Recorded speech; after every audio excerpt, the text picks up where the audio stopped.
Assalamu alaikum and welcome to the Harborne Islamic Study Circle HISC Seerah session 164. This is likely to be my last one, inshallah, here from Pakistan. And it's been a glorious 2 years of working, studying, and sort of contributing to the health response here. But it's time for me to go home. So sad to leave after 2 years, but really excited to be back home, inshallah. So unrelatedly, just thanks to everyone who's been part of these 2 years here in Pakistan, and especially back in the UK. So anyway, 164, continuing second session on the Battle of Mutah. Last week, what we talked about was essentially the start of the preparations of the Battle of Mutah until they essentially just left Medina to go north. The reason for the battle was the Prophet had sent one of his envoys, Harith bin Umar al-Azdi, to carry a letter to convey to the king of Basra, so that he could send it over to Heraclius, the emperor of Rome. But he was intercepted by Sharhabil bin Amr from the Ghassanid tribe, who tortured him, bound him up, and chopped his head off, essentially. And the Prophet, obviously, when he found out, was livid, and then announced that he wants to send a big, strong army to avenge Al-Harith, and also to send a message to people: you can't do this sort of stuff, let alone to a Muslim, let alone to an envoy of the Prophet. But we also talked about some of the benefits of sending the army all the way up into sort of modern day sort of northern Jordan, Syria area. It's to psychologically prepare the Muslims to be battling the Christians, to be battling the Romans, sending an explicit message that Islam it's beyond the Arabian Peninsula. It's not going to outgrow Medina and the city-state there and the Arabian Peninsula. So it is expansionist, and they're not going to take any of this type of behavior from other people. So it's putting a mark in the sand. Okay, it's the Battle of Mutah today against the Ghassanid, and we'll be prepared to fight the Romans, and this was what they did in the Battle of Tabuk. And it was understood by the Prophet, obviously, as a politician, if you mess with the Ghassanid tribe, you are in fact, as they're a proxy for the Romans are a strong ally, you're almost declaring war against the Romans, and it's like saying, bring it on. And this is the sort of biggest battle before the conquest of Makkah, and it is a huge battle, 3,000 people. That's the largest army that has left Medina, and for that reason some of the early scholars, Seerah scholars, used to call it a Ghazwat al-Mutah, although technically it's not a Ghazwa because the Prophet ﷺ is not personally in charge of the army. So it should be called Sariyat al-Mutah, despite the fact that it's a significant army. The enemy is significant, being the Romans, but the Sahabi themselves, they didn't call it a Ghazwa, they called it Jaysh al-Umara, the army of the leaders, because the Prophet appointed 3 leaders, and some of the other early Seerah scholars also called it Jaysh al-Mazar, meaning the war near the shrine, because the shrine of the 3 Muslims who were prominent Muslims who were shaheed is still located there. And we mentioned how this is the first battle, obviously, where Khalid bin Waleed, he's only been a Muslim for a few months, he gains his reputation it's enhanced. I mean, we know him to be a good tactician for the Quraysh. What he did in Uhud, and crossing over in the Battle of the Khandaq and Battle of the Ditch. But now he's able to sort of demonstrate that firsthand to the Muslims, many of whom have had family killed either by Khalid or his actions in these wars. So it's his way of paying back something and taking leadership, military leadership, for the Muslims. And we'll talk about how perhaps we'll get onto that later on today, how his military technical awareness, tactical awareness rather, saves all the Muslims. So 3,000 Sahabi march up north, or due to march up north. Prophet as they're about to leave, appoints Zaid bin Haritha as the leader of the army, and says if he dies, Jafar bin Abi Talib will replace him. And if Jafar is killed, then Abdullah bin Rawaha will take over. And some say if he is killed, then let the Muslims choose somebody else. Whoever's left, let the Muslims choose. Hands over the white banner of war to Zaid, gives them instructions about who to kill, who not to kill, do dawah first, and then escort them to Thaniyatul Wada, which is sort of the farewell spot for the people of Medina, where the army goes. And then we talked about how Abdullah bin Rawaha, who is the chief propagandist and poet for the Muslims, he sort of bursts out crying, and he's relating the experience of leaving Makkah to the trauma that he'll have to face by crossing over the Sirat, the bridge over Jahannam, in order to get to Jannah. And he said, look, what will I do with that crossing? And that made him emotional. People said, may Allah accompany you and allow you to come back safely. And he basically said, look, for me, I just ask for Allah's forgiveness and a mighty blow that's going to cause my blood to gush out. And so that when people pass my grave, they will say, Allah guided him to be a warrior. How rightly guided he was. And that's his sort of poetic riposte to that call to come back safely. And we talked about how he was taking Zaid bin Arqam on the back of his camel. And Zaid, he's been brought up in the household of Abdullah ibn Rawaha since he was orphaned. And as they're traveling, Ibn Rawaha is making up other poetry in which he said, look, let me die, wallah, and be shaheed, etc., etc. And then Zaid burst into tears, and Abdullah ibn Rawaha says, look, stop being sad for me. It doesn't matter to you if I am blessed with shahada. You get to keep the camel on the way back. So that's what we covered last week. And briefly mentioned sort of the virtues of Zayd. The only person mentioned, only Sahabi mentioned by name in the Qur'an. How Jafar bin Abi Talib, was the right-hand man of the Prophet ﷺ, is one of his best friends, and how Abdullah ibn Rawaha, being the famous great poet for the Prophet ﷺ, and he was the one who gave the news of the victory of Badr. And the final story we talked about last week was when Ibn Abbas decided not to join the army as they're leaving after Fajr, and said, look, I'll do Jummah and then I'll catch them up. And the Prophet sees him and says, what are you doing here? So I was going to pray Jummah.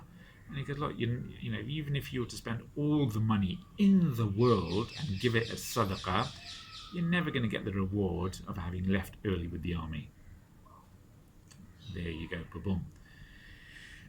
So now talking about the actual army and the marching up north. The army, 3,000 strong, marching. They get to a place called Mutah, which is a town in sort of I think modern day Jordan, but in greater Syria. And obviously 3,000, you can't keep that secret. And so the Ghassanid tribe, they hear that the Muslims are gathering an army and 3,000 strong, and they're going to leave, or they have left.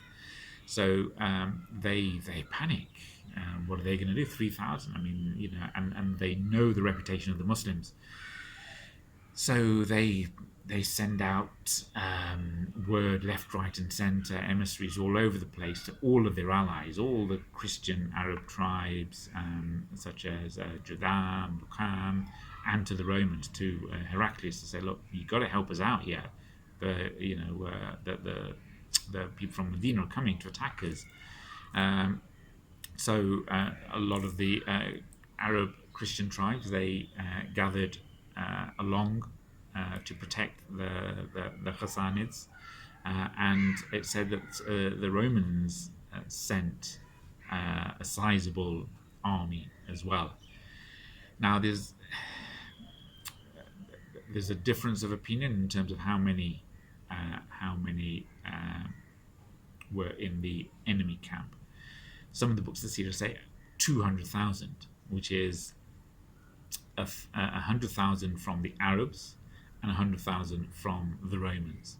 And the other scholars said, look, that's unlikely to be true. There weren't even 100,000 Arabs in that part of the world to begin with.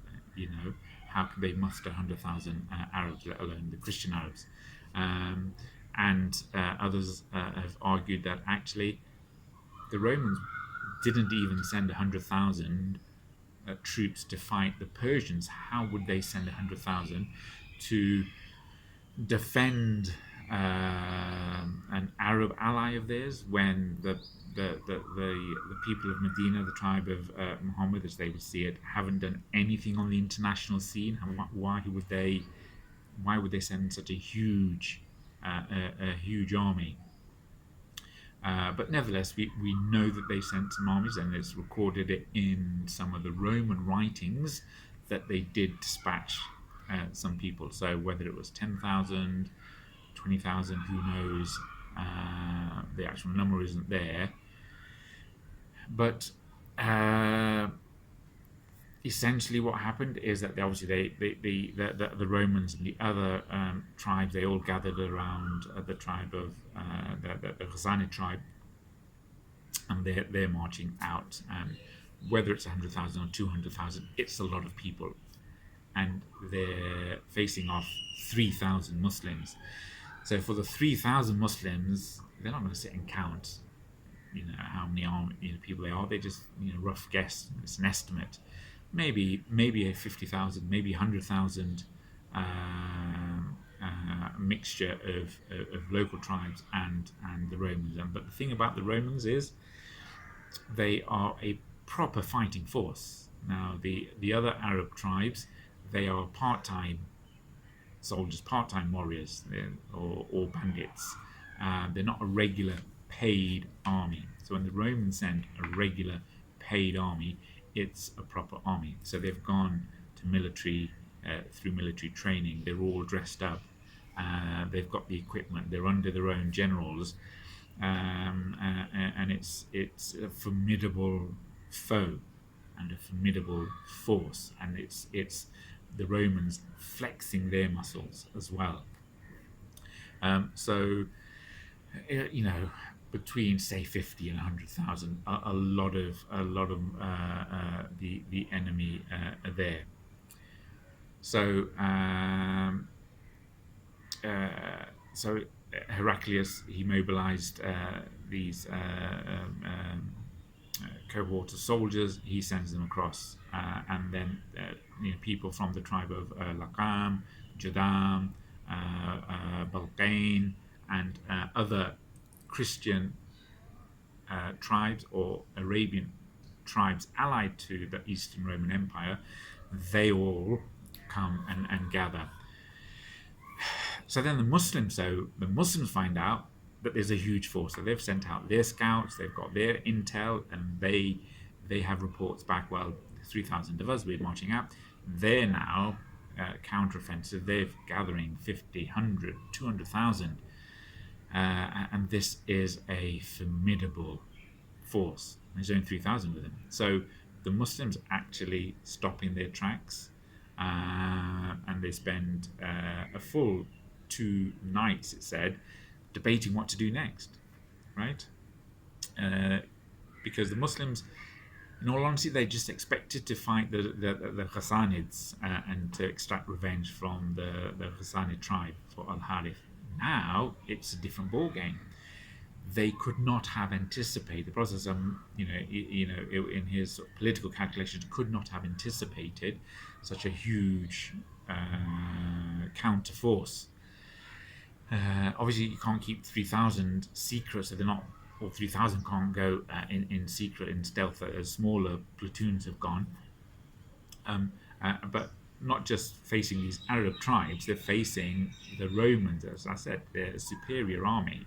They're better trained, better horses, better weaponry, better tactics. They're a different class of army, different class of fighter. So they're having these earnest discussions, the Muslims, the 3,000 Muslims, and Zaid bin Haritha, he's trying to do shura.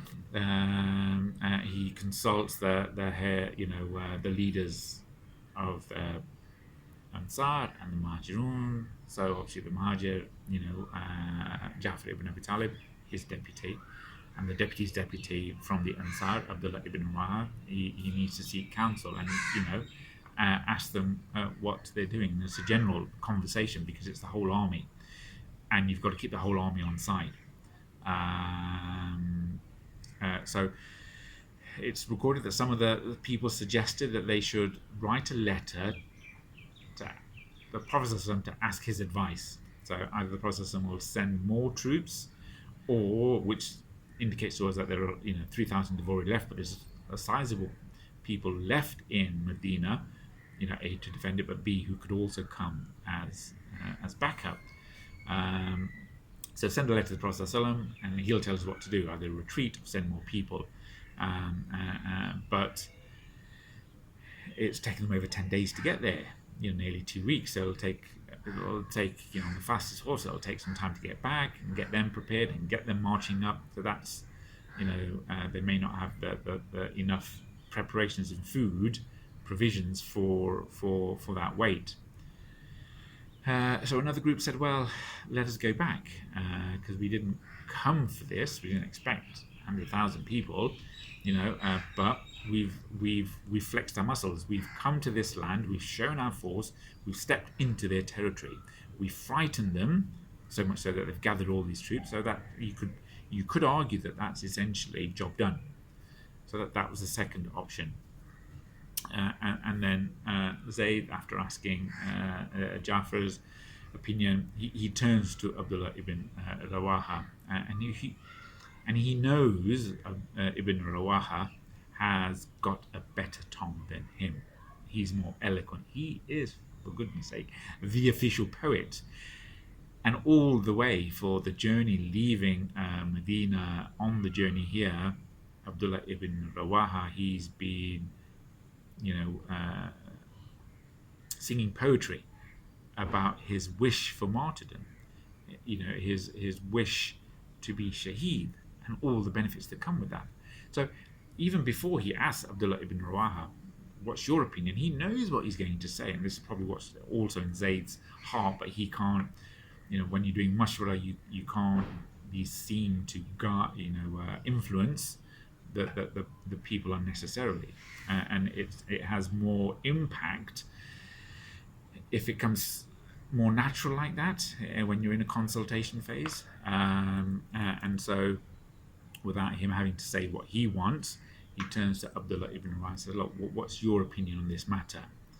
And he wants Ibn Rawaha to convince the people, because obviously they're having doubts. Some people are saying go back, some saying let's find out more and see what the Prophet wants. And so Abdullah ibn Rawaha, he stands up, makes us a stern and stirring sort of proclamation. Again, he's putting it into poetry. and really geeing up the army. And essentially he says, look, I swear by Allah that this is the very thing, this is the very object which you hold in abhorrence, is the very one that you have set out seeking. So he's reminding everyone straight from the beginning, well, why are you here? You want martyrdom? It's on a plate for you. Well, what is there to talk about? So I swear by Allah that this is the very object which you hold in abhorrence, is the very one which you set out seeking, martyrdom. In our fight, we don't count on the numbers or the soldiers or the equipment, but rather on the faith that Allah has honored us with.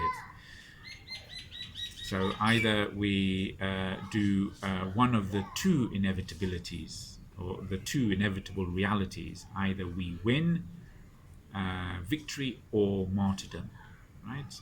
So, rather let us go forth and face one of these two inevitable realities: death, martyrdom, or victory. So what is there to argue? Why have you come out? Why have you joined the army if you're not seeking martyrdom for the sake of Allah? So then it was decided, settled the matter, everyone agreed. Makes sense. So they carried on marching, and one of the nearby villages that's allied to the Ghassanids, they were waiting to see what's going to happen. And then when it was clear that they're going to carry on, the Muslims are carrying on marching towards war, they let the Muslims move past their village, and then they started from their defensive positions shooting arrows at the Muslims, at the rear of the Muslim army, injuring quite a few Muslims, and it said one Muslim was shaheed in that sort of storm of arrows. So then they sort of ride to the front and tell Zaid, look, the villagers shooting arrows at us, right? And some of us are injured. Let us go back and fight. Let us go back and fight the village. And they could have easily just defeat the village, but Zaid said no. And again, just showing his focus as chief of the Emir. He said no, for the enemy is in front of us. Right? And I don't want to be sidetracked. That will wound us, tire us out, or separate us from the big enemy. We need to, we need to save our energy for the big fight, right? So he refused to turn back and take revenge, and so we can take him back on the way back if need be. Let's carry on north. So then they moved up northwards. They left the town in Sharif. Get to a town of Al-Balqa, changed direction and headed towards Mutah, where they camped. So they camped at Mutah, and then obviously the 100,000 or so, 50,000 of the enemy also gathering there. And then on the right flank, Jafar, and we said they normally divide themselves into three: a right, left, and a central flank. On the right flank, Zayd appoints Qutbah bin Qudada al-Udhari as leader of the right flank. On the left flank, he appoints Ubadah bin Malik al-Ansari from the Ansar in charge of the left flank. And then obviously he's in the central flank that is going to charge and sort of try and pierce through the enemy. So then they camped there, and such a wonderful narration. Abu Huraira, recent Muslim. I mean, we know Abu Huraira and Khalid bin Waleed. We know them from their exploits later on, and the elevated status that they have both achieved in their dedication to Islam. Abu Huraira memorizing all of those hadith, obviously Khalid bin Waleed being one of the sword of one of the swords of Allah. But at this point in time, they're just regular people in the army. And Abu Huraira, he's just a recent convert. He converted Khaybar, and so he's not long in Islam. So they're lined up in the army there, and they can see the Ghassanids and the other tribes and the Romans in front of him. And it's like, wow, this, smacks him in the face. And it said his eyes were wide open when he saw the army for the first time. We would say his jaw dropped, or he's sort of in standing in the headlights, just frozen. And so he's just there. Excuse that. So he's there, just sort of mesmerized by what he's seen in front of him, because he's never seen anything like that before. He's down from the Yemen area, and they've never encountered any of this. And so one of the Sahabi, Thabit bin Arqam, he sees this in Abu Huraira, and he goes, "What's the matter with you? Abu Huraira, are you shocked to see how big the army is?" And he goes, "Well, yeah, of course. Look at that, duh." And he describes how the army, certainly the Romans, are glistening with gold, with their silk brocades and their fabrics flowing, right? So again, part of the posturing of the armies, and certainly the Roman army, not just that they're well organized, is that they display awe.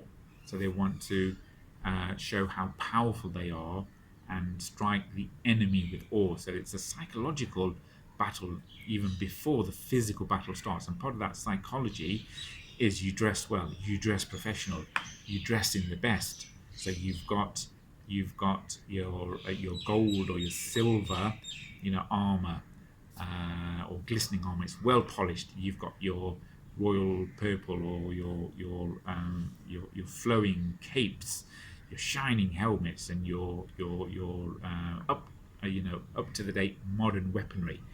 And again, this is just a projection of force, and we see that in modern day warfare as well. And this is to intimidate the enemy. This is to intimidate the Muslims. This is exactly what's happening. It's intimidating Abu Huraira, who's sort of literally bedazzled by what's on display. And he goes, "Yeah, of course." And he's thinking, but he can't say this. Look, there's only 3,000 of us. You expect us to take on 100,000 or 50,000, however many there are. And so the Sahabi Thabit bin Arqam, he turns round like an elder statesman to Abu Huraira and says, "But you were not with us at Badr. Let me tell you that we did not win because of the size of the army." Right? So he's imparting. It's not, Abu Huraira is looking at the calculus in a purely temporal way, as we would say, in a very sort of capitalist way. You're looking at the numbers, you're weighing things up. And Abu Huraira, who's the seasoned, so not Abu Huraira, Thabit bin Arqam, who's the seasoned Muslim, senior Muslim, he's imparting his knowledge to the newbie. He says, "Look, size does not matter, right? You weren't with us at Badr, we were outnumbered, and yet that was such a clean and decisive win." And the confidence in which Al-Arqam says that, blows away Abu Huraira, right? And Al-Arqam is saying, "Look, we're going to win. We don't rely on the numbers we rely on Allah." And so the Muslims firmly believe that they will win, and they're here to win. Even with the numbers there, they know with Allah on their side, it doesn't matter. They can win this, right? And most people nowadays, if you're looking at 3,000 against 100,000, well armed, fighting force, they'll think, "Well, this is like suicide," Sometimes we talked before about how being on the front couple of rows of the advancing army as you plunge into the other army, it's almost like it's certain death, but it's not suicide. because it's your intention, right? The Muslims believe they were going to win.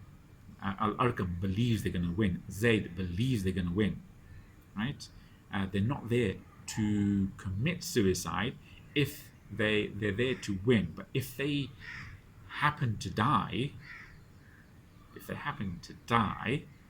with Allah's permission, then that's a victory of sorts. That's shahada, right? So they're going to win, right? They're not going to kill themselves. So it's a frame of mind, right? And this is what Ibn Rawaha has been saying all along, right? Even though it's going to be a vicious battle, he hopes that he becomes shaheed in this, and the honor that goes with that, right? And the honor of having someone from your family who is shaheed, right? So here you've got the elder statesman, the Muslim, demonstrating that actually there are other forces at work, and as a new Muslim you need to have that as part of your calculus. Right? You weren't there at Badr, you didn't see what I saw, right? We don't rely on numbers, right? So they're lined up, ready to fight. I'm sure there's a bit of, sort of tension and anxiety there. Then obviously they start to charge. There's not much recorded about the actual fighting, but we do know it was very, very intense. So Zaid bin Haritha, he's got the flag, been handed it by the Prophet. He leads the charge. Okay, he's the closest in affection to the Prophet. And it said that he plunges in and begins to fight tenaciously, right? And with matchless spirit of bravery. And obviously, because he's got the flag, he's the target of everyone else, right? And so obviously the enemy are going to be in different battalions, and but and like we've said before, in this type of battlefield fighting, the morale is really important, and you've got to keep your flag up, because if the flag falls, the morale goes down. And we saw that in some of the other battles. And we saw that at Badr, we saw that at Uhud. And so the enemy, they have an elite force, or both sides have an elite force. The enemy has an elite force that is specifically there to target those with the banner. Okay, and so then we have a likewise an elite force protecting the banner, because that's the morale, that's the honor of the army. So however many hundreds focus in, zoom in on Zaid bin Haritha, and despite his bravery, he's fatally stabbed and he dies. And he's sort of clinging on to the flag because the Prophet personally gave him that flag. But so he met his death flanked by numerous non-Muslims. So the flag falls. Jafar bin Abi Talib, he's next in command, he picks up the flag, and it's said that he sort of fought like nobody has fought, or even with greater bravery. It's said that he's got the flag and he's on his horse and he's fighting really ferociously. And there are differing reports. One says that his horse was sort of chopped, from under him. Another report is that he felt that his horse was holding him back. It may have been injured, and so he dismounts the horse. He hamstrings the horse, kills the horse. So the enemy doesn't take advantage of the horse, and then he resumes fighting. On the ground, hand-to-hand combat. Again, he's got the banner, and he's fighting. He's holding the banner in his right hand. Then obviously the people are there to get the banner off him. So it said that they chop his right hand off.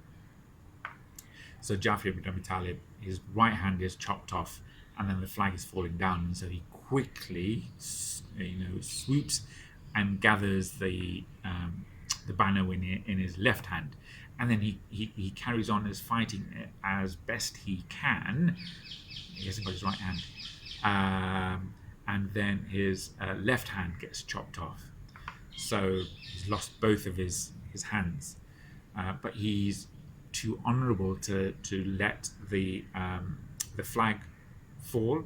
So with the sort of rump of his arms rather, he clasps tightly the flag to his chest, and he's just not letting go, right?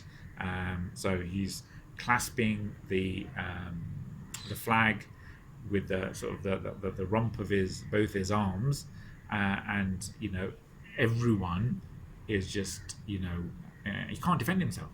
Everyone's just lunging at him and just basically peppering him with the swords and the spears, right? And he refuses to let go. And it said that he had over 90 stab wounds, right? And we'll come on to that in a second. But he's still holding on to the flag, and he's not letting go. This is Jafar bin Abi Talib. And so,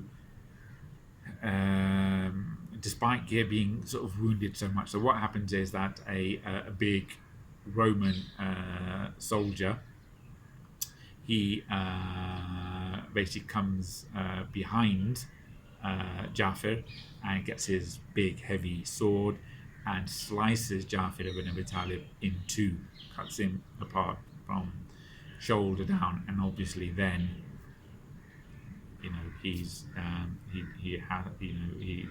dies and drops the flag, and that's the reason why Jafar ibn Abi Talib is known as the flying Jafar, or the Jafar with two wings, because the Prophet said Allah rewarded him with wings in Jannah, so he can fly wherever he wants in the eternal garden. And Allah says, don't think of the people who die on the battlefield. The shaheed is dead. They're in another dimension. They are in their souls are in the breasts of the green birds that are flying around in Jannah and rest in the chandeliers under the throne of Allah. So Jafar, he's been given these two wings for his two hands. And there's another famous hadith where the Prophet he gets transported to different places in Jannah, and he sees different visions, and he sees Jafar flying around with two wings, and then sipping some wine and other stuff with Abdullah and Zaid in Jannah. And it said later on that Ibn Umar, he said, he recounts that he says, I participated in Mutah, and then we, at the end of the battle, we had to hunt for the body of Jafar. It's evening time, it's night, and they had to hunt for the body of Jafar, and he was under a pile of bodies. So and that's when they found him, obviously cleaved in two. And he goes, we counted over 90 stabs and wounds across his entire body, and he said 50 on the front, 40 on the back. And obviously Ibn Umar, him personally counting that, he's not counting it out of some morbid pastime. This is a badge of honor for the shaheed, and this is the stuff of legend. He had 90 stab wounds, right, protecting the banner that was given to them by the Prophet ﷺ. So then the banner falls. Abdullah ibn Rawaha, he goes and gets the banner, or it is brought to him, and then he's holding up the banner, and he's fighting bravely on horseback, and whilst reciting poetry, as you'd expect in that melee. So when when the flag is brought to Abdullah bin Rawaha, he knows exactly what that means. The other two are deceased. And at that point in time, it's narrated, obviously not by him, because he passes away, by the people around him who are observing him, because he's now the leader, and trying to take their clues from him. And before he plunges with the banner straight into battle, he hesitates and he pauses. And again, this is the battlefield, and he's been reciting poetry since they left Medina about how much he wants shahada. And yet still, when it's there in front of him, I mean, he gave the rousing a speech a few days back to gee them on to fight. Yet when it's there, his soul pauses. He's like, oh my gosh, this is it now. This is the moment. And he's been waiting for death his whole journey, but at that moment he actually pauses, and he's overheard having a conversation with himself, again in poetry. And again, it's just his genius of poetry is just there for everyone. And sort of, there's one narration where he's about to eat something or eat a date for energy, and then he says, well, why am I wasting myself with this, right, when there's Jannah in front of me? And then he's arguing with his soul to say, look, the people have gathered, the clamour has risen, what's the matter with you? Why don't you want Jannah? Surely this is what you have desired, this is what you've been, this is what has attracted you for so long. What are you except a drop of a despised fluid in an empty vessel? So he's making this sort of grand poetry on the spot, saying, why am I holding myself back? This is what I've been after. Go in. If you don't, and he says, if you don't go, O soul, I will force you to go. Right? And then why are you scared? Jannah is around the corner. And so with that, he's made up his resolve. He's got over his fear, his hesitation. It's just that is the true definition of bravery, conquering his fear. Right? He jumps into the ranks and dies shaheed. So it's human to have those doubts and to vocalize them, but the greatness is to conquer that fear. And so he jumps in, and again, fierce battles, because everyone homes in on him, and then he dies a shaheed as well. Then the flag falls down again, and the man Thabit bin Arqam, who we just talked about, who's giving the advice to Abu Huraira, he's from Bani Ajlan, he retrieves the banner, and then he brings it back, and he's calling on the Muslims to gather around him. Oh, Muslims, gather around, because he realizes how, he was there in the other battles. He realizes the significance of the morale of the Muslims. He saw what happened in Uhud, right? And so they've lost all their three leaders, right? So he said, oh, Muslims, gather around. So the Muslims flock around him. And he says, so-and-so's died, so-and-so died, so-and-so died. We need an Amir, we need a leader for the army. And so the people, obviously he's holding it. He's a veteran of many battles. So why don't you become our leader? He goes, no, I'm not cut from that cloth. This is not for me. We need someone else. You need to choose someone else. So Thabit bin Arqam, again, beautiful that he knows the limits of his capabilities, and he's honest about that. And he's not there after glory. He's not there after name or fame. So look, I'm the wrong person at this point in time to do this. You need to choose someone better. So they're looking around, and obviously the eyes of the Muslims fall upon one man, Khalid bin Waleed. And they all know him to be a brave, skilled fighter and an outstanding strategist. And they turn to Khalid and says, you be our leader. I think this is fantastic. I mean, Khalid, he's barely been a Muslim for a few months, right? They've seen how much damage Khalid has inflicted upon them and their family and their close people at Badr, at Uhud, right? He tried at Hudaybiyah, so they know the status of Khalid and how much of an enemy he was against the Muslims and Khandak.